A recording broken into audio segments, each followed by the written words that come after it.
आज मैं वापस आपके लिए एक हार्ट टचिंग स्टोरी लेकर आया हूं और मुझे पूरी उम्मीद है कि यह कहानी आपके दिल को छूकर जरूर निकलेगी।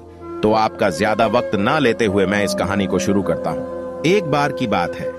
एक बार एक अध्यापक एक संपन्न परिवार के शिष्य के साथ कहीं जा रहे थे। तो उस शिष्य को कुछ मजाक सूझी, क्योंकि उसको रास्ते में किसी गरीब मजदूर के जूते दिखाई दिए। उसने अध्यापक से कहा, गुरुजी, अगर हम इन जूतों को छुपा दे तो कितना मजा आएगा। देखते हैं कि मजदूर पर इसका क्या असर पड़ता है। अब उसको तो मजाक सूझ रहा था, लेकिन गुरुजी ने कहा कि नहीं, गरीब इंसान के साथ इस तरह का भद्दा मजाक करना ठीक नहीं है। उसने कहा, क्यों ना हम इन जूतों में कुछ सिक्के डाल दें और देखें कि इसका इस गरीब मजदूर पर क्या प्रभाव पड़ता है। उन्होंने ऐसा ही किया। जैसे ही मजदूर अपना काम करके लौटा और उसने एक पांव अपने जूते में डाला तो उसको कुछ कठोर सा महसूस हुआ। उसने अंदर हाथ डाला तो उसको कुछ सिक्के दिखाई दिए। वह थोड़ा आश्चर्य में पड़ गया। आसपास किसी को देखा तो कोई भी दिखाई नहीं दिया। वापस उसने दूसरा पैर अपने जूते में डाला और वापस उसको उसमें कुछ सिक्के दिखाई दिए। अब दोनों जूतों के सिक्कों को उसने अपने हाथों में रखा और प्रभु की तरफ इशारा किया।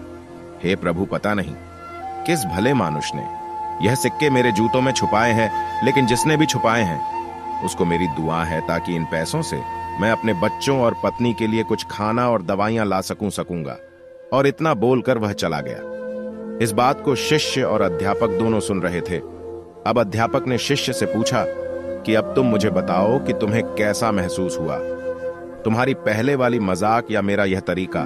तो उसने कहा कि गुरुजी, मैं आपसे क्षमा चाहता हूं। अब मुझे समझ आ गया है कि सच्ची खुशी किस चीज में है। जब हम किसी की मजाक उड़ाते हैं तो हमें कुछ पल का आनंद मिलता है, लेकिन इससे हमें बद्दुआ मिलती है। लेकिन अगर हम किसी की मुश्किल परिस्थिति में मदद करते हैं और जिसकी भी हम मदद करते हैं उसको भी नहीं पता कि हमने उसकी मदद की है, लेकिन अंदर ही अंदर हमें पता है कि हमने उस इंसान की मदद की है। यही सच्ची खुशी है। जब हम दूसरों को खुशी देते हैं तो हमें सच्ची खुशी मिलती है। इसी तरह खुशियां बांटते रहिए, लोगों की मदद करते रहिए और दान करते रहिए जिसके भी आप काबिल हो। जितना भी आपसे बन पड़े दान करें, लेकिन दान जरूर करें। इसका मतलब यह नहीं है कि आपको कंपलसरी या अनिवार्य रूप से इतने रुपए दान करने ही चाहिए, क्योंकि हर किसी की जरूरत अलग अलग हो सकती है। अगर आप किसी को पैसों का दान नहीं कर सकते तो कम से कम चीजों का दान तो कर ही सकते हैं। मुझे पूरी उम्मीद है कि यह हार्ट टचिंग स्टोरी आपको जरूर अच्छी लगी होगी।